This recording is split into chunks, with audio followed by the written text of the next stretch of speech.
I'm Dr. Jett, and I've had a passion for public health for over 30 years.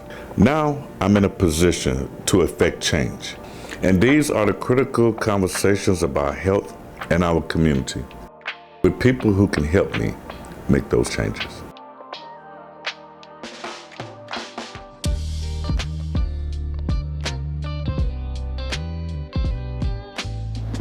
Good morning and welcome to CEO Live Talks. My name is Dr. Jett, your host, and welcome to the show, Dr. Reverend Cosby. Welcome, sir. Glad to be here, Brother Swanee. Thanks for the invitation. No, I'm glad you were able to come. Okay. So, as I customarily do, I like to start off the show with you telling the audience a little bit about your background and your upbringing. Well, I'm a native of Louisville, a product of West Louisville. Grew up as a child in the 60s. And my family, after the passing of my mother in 1969, my father remarried and we moved from West Louisville out to the St. Matthews area. And I went to, for a while, Wagner High School, or Wagner, at that time, Wagner Junior High School. And then we moved off of US 22 near Ballard. And I went to Ballard and graduated from Ballard High School in 1976, which was the bicentennial year and also the last official year of all-black school. So we were exempt from busing. In fact, court-order busing started in the 75-76 year during my senior year in high school. So my senior year constituted the beginning of integrated schools and busing. Now that's quite different than how I grew up. Of course, I was in Chicago. Okay. And we didn't do busing. So our schools stayed pretty much segregated. Mm-hmm. And so I grew up in William August Hinton Elementary, which was all black, Juliet G. Lowe, which was all black, and then Deep Paul Robeson, which is on 6th Day to Normal. Of course, I graduated 10 years after you. Okay. In 86. So I didn't get a chance to see that aspect of integration. Yeah. So tell me a little bit about how you think that impacted Louisville, because now we're going through a change. We're not going to choice schools.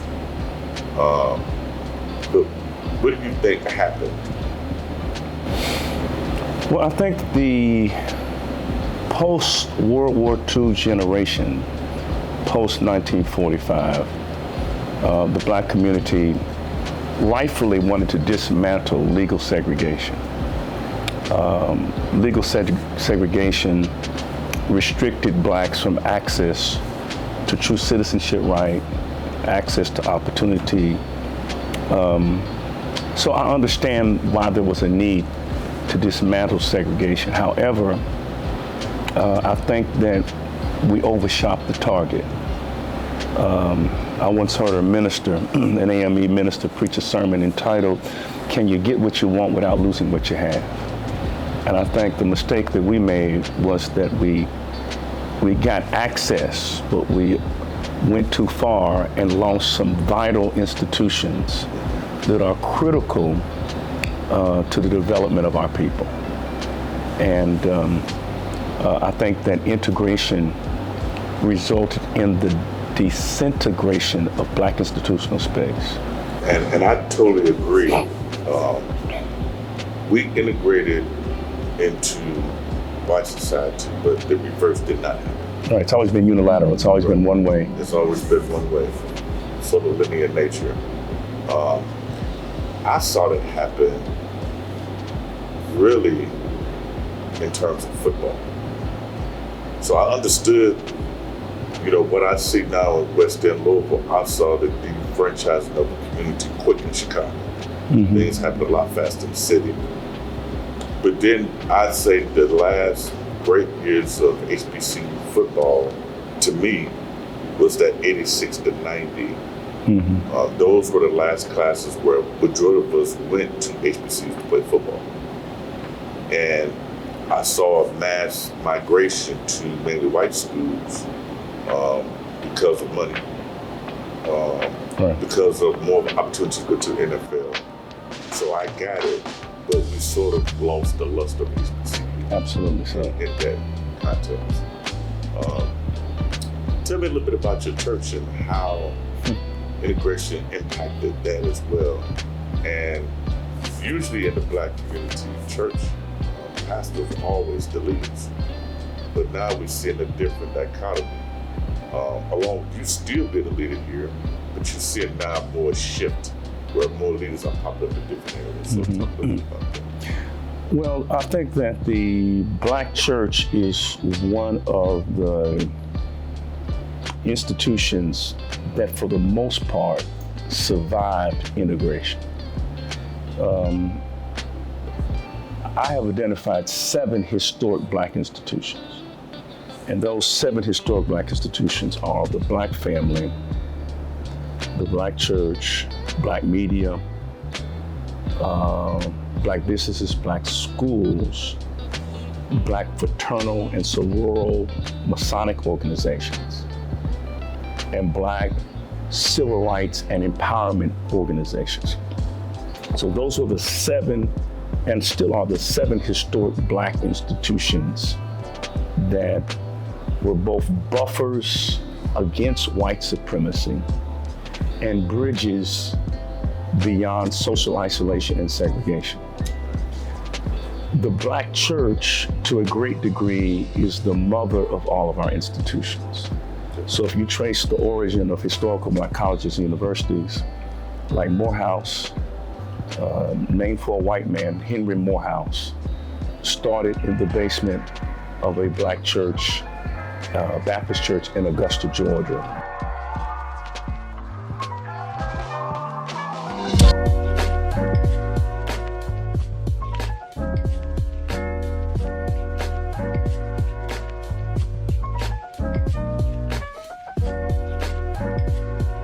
This episode of CEO Live Talks is brought to you by Park National Bank. Pay with confidence. Your Park debit card is the fast, safe, smart way to pay this holiday season. Get more details online at parknationalbank.com.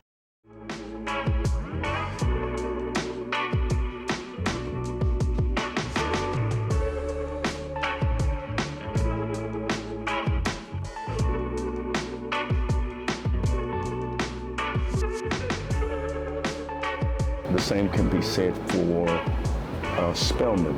Simmons College, which was established in 1879, was organized by Black Baptists 4 months after Lee surrendered to Grant at Appomattox Courthouse. So Lee surrendered in April of 1865. 4 months later, Simmons College, the conception of Simmons College began. It opened its doors in 1879. So the Black church has always, when it has been true to its mission, has always been like the mother of our institutions. And it has survived. It has. Now, there have been many different iterations of the Black church. And sometimes the Black church has experienced mission drift, has turned inward and been very self-centered. I think at times, the Black church, especially in the late 80s and during the 90s, began to reflect a very self-centered, capitalistic type of theology, name it, claim it, gab it, grab it, make Jesus your choice, you drive a Rolls Royce. So that's that health, wealth, and prosperity gospel. I don't like that part. Yeah, I don't either. I think it's atrocious, and it did damage to our people. Yeah, and I still see it on TV, and it bothered me, especially growing up in Chicago. I didn't see it in my church, but I had an older pastor, and I'm in my teens. And of course, at that time, gangs became prominent. Yeah. And drugs became prominent. And there was nothing that he was saying that was relating to me. Right. what's going to help me get out this scenario? Right. You know, I listen to you now, and you speak to the youth. So I appreciate that. And one other aspect that I think that you bring to the table is now leading Simmons College. You have a window of opportunity for you. So you've talked a little bit about how Simmons was born. Talk about his mission and what you see. Well, there has to be safe space where Black youth, Black administrators, Black staff, Black academicians, and Black scholars can affirm their Blackness, be unapologetically Black, and to help develop students who have a consciousness of their responsibility to the Black community. It's not enough for us to educate Black students just to be successful for themselves. That has never been the mission of historical Black colleges and universities. The mission of HBCUs has always been to awaken in students a consciousness so that they are committed to the advancement of the we and not simply the me. So I want to be sure that we are committed to that mission. And then I want to also at Simmons to continue to expand the curriculum so that what Simmons once was, which was at one time, the premier private HBCU in the United States. So Simmons was the only Black-owned university with an all-Black faculty that had a medical school, a law school, a liberal arts college, all of the Black professionals. That's big. From in Kentucky. That's big. Was educated at Simmons College in Kentucky. The first case that the NAACP won before the Supreme Court in 1917 was a case, Warley versus Buchanan, and Warley was a Simmons, he was a graduate of Simmons Law School. So the first case, the NAACP started in 2010, and so Simmons did it. So I did talk to some of his staff, and I said, you know, I'm the CEO for DuValle, but also I have a background in environment engineering, health service management, public health. You need those tracks. Because one thing that I think we haven't done well enough in our institutions is teach the next leaders. Absolutely. We teach them for jobs. Yeah. But who's going to be the next Dr. Jett? Yeah. Right. Who is going to go be the next Dr. Trump? Right. How do you educate that next populace? When I talk to you nowadays, a lot of them are not even ready. They can run a hospital. Right. Instead of going to school to be a doctor or a lawyer, you know, why not be a partner and run a practice? Absolutely so. So that's what I'm looking forward to Simmons College. Yes. And I did hear some flack about buying up property around Simmons College, and I know you did that, but me being on the academic side as well, that's what institutions do. Right. They do it to expand housing, but also services.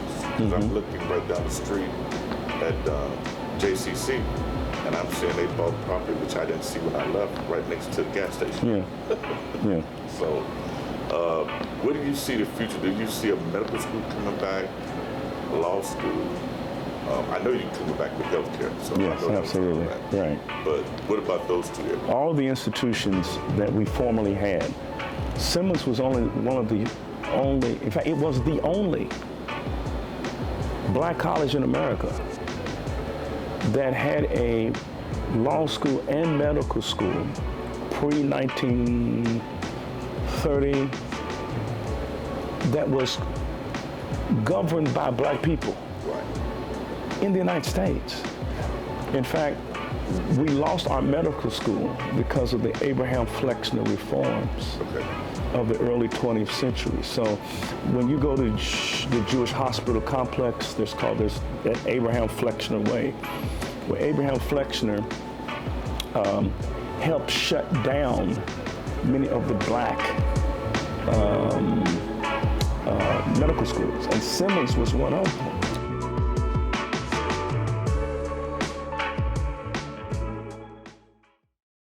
This episode of CEO Live Talks is brought to you by Park National Bank. Pay with confidence. Your Park debit card is the fast, safe, smart way to pay this holiday season. Get more details online at parknationalbank.com. Hello, my name is Zakia Williams. I am the director here at Outreach and Enrollment.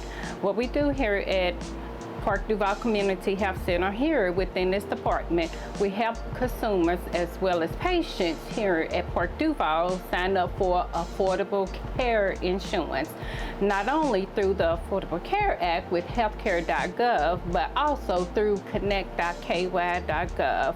We would like anyone that do not know anything about health insurance, and also those individuals that do not have health coverage, to come and see us, or anyone that needs information to come and see us. So those individuals that know someone or that do not have health coverage or that just need some type of information, please come and reach out to us. You can contact us at 502-772-5038 or 3015 Wilson Avenue, room 204. Thank you. This episode is sponsored by Black Jockey's Lounge, an upscale, fun, and unique restaurant and bar in the heart of downtown Louisville, 630 South 4th Street. Visit blackjockey'slounge.com.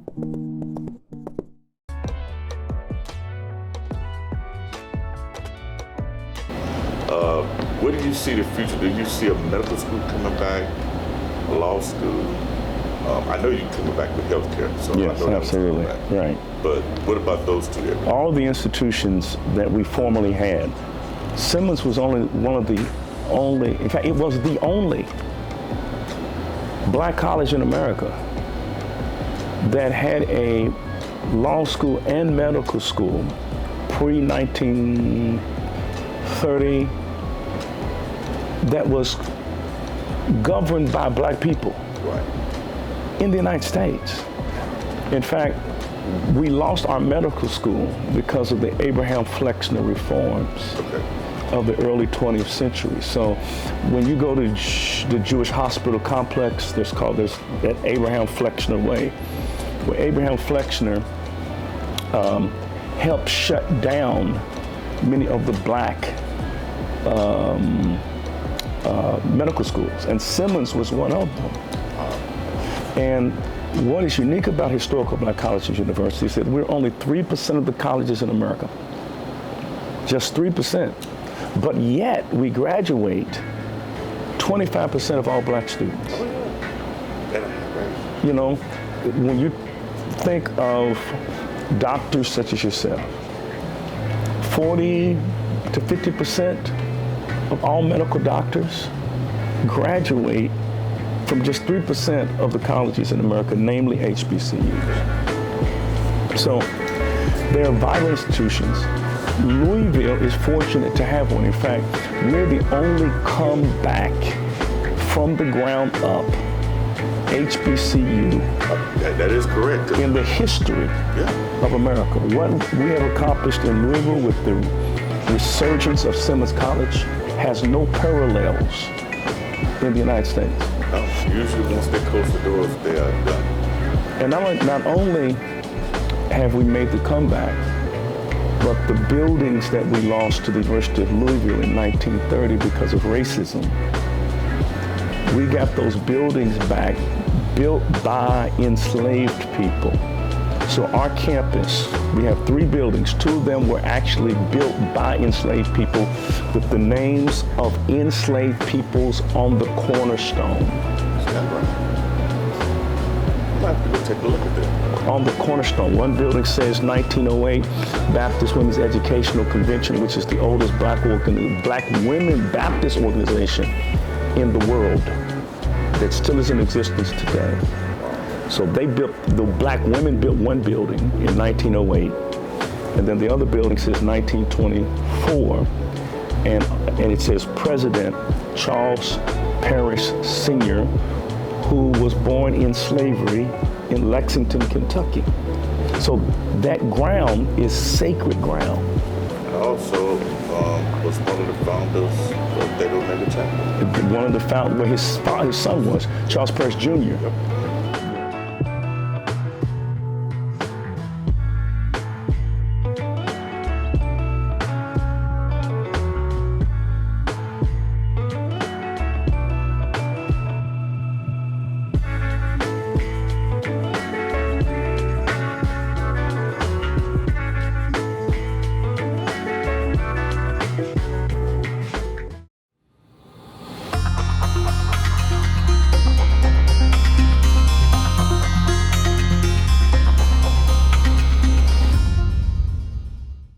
Happy holidays to everyone. Please remember to continue to make sure that you're healthy and happy during these holiday seasons.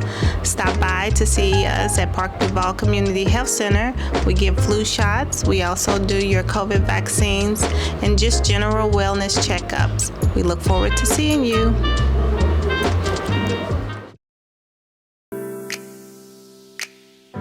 My Park DuValle Community Health Center is right here. Communities in our name. My Park DuValle Community Health Center is right here. You're always on time.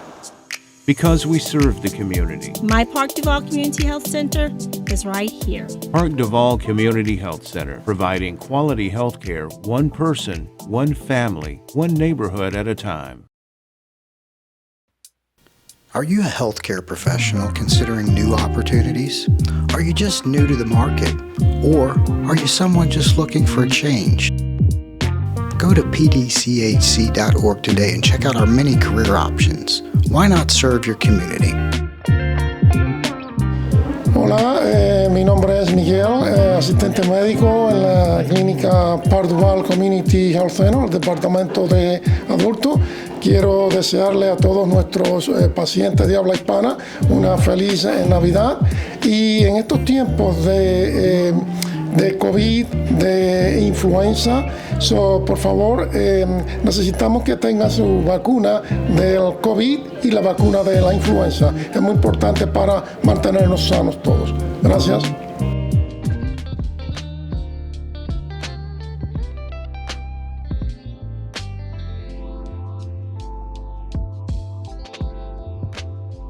So, we were talking about integration and, Simmons College being born. What I'm noticing now in America is that, a lot of youth, which is good, are starting to return back to HBCUs. In fact, Tennessee State enrollment has really increased by 2,300 in the fall. Mm-hmm. And so a legislator was questioning why the enrollment was so high compared to MTSU. Mm-hmm. But I want to get your take on why we should reverse our course and reinvest in HBCUs, but students should return. Mm-hmm. Because, overall, when I was at TSU, the numbers was 13,000. The enrollment's around 7 and 8. Okay. But I think it needs to be a different movement for the future. Well, HBCUs, if they are true to their mission, because just because you say I'm an HBCU does not mean that you're an institution that is committed to training black excellence and training blacks to be committed to a 400-year movement for liberation and empowerment.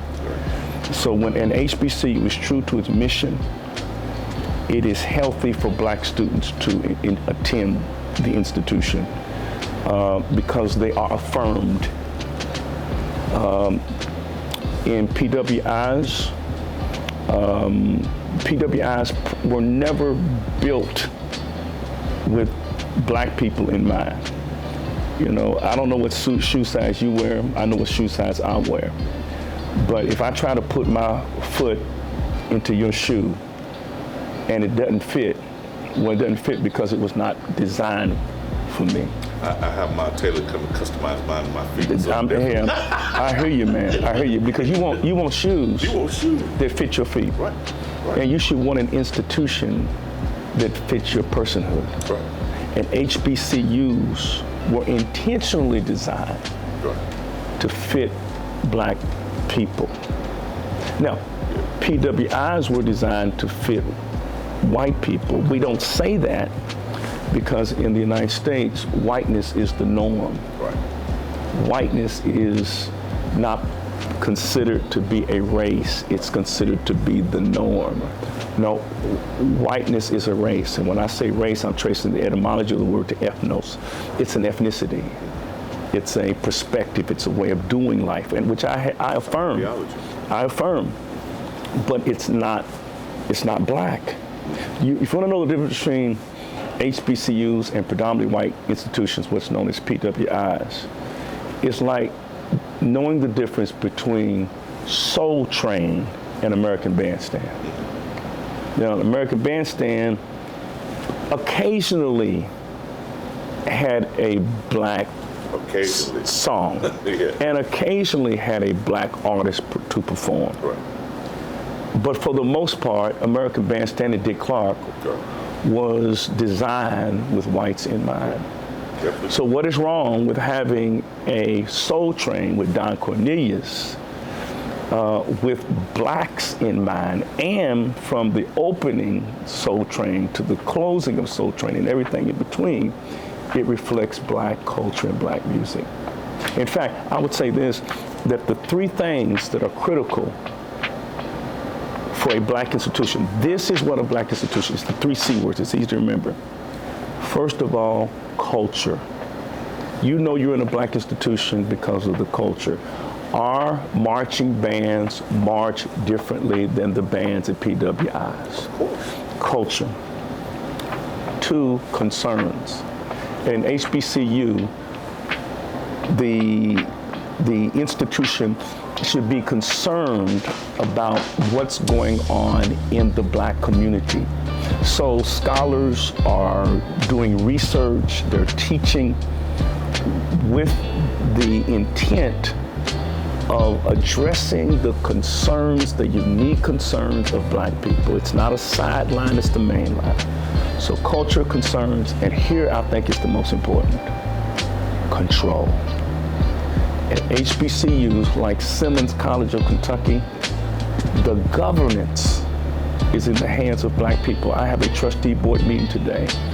I will look into the face of a predominantly black board of trustees.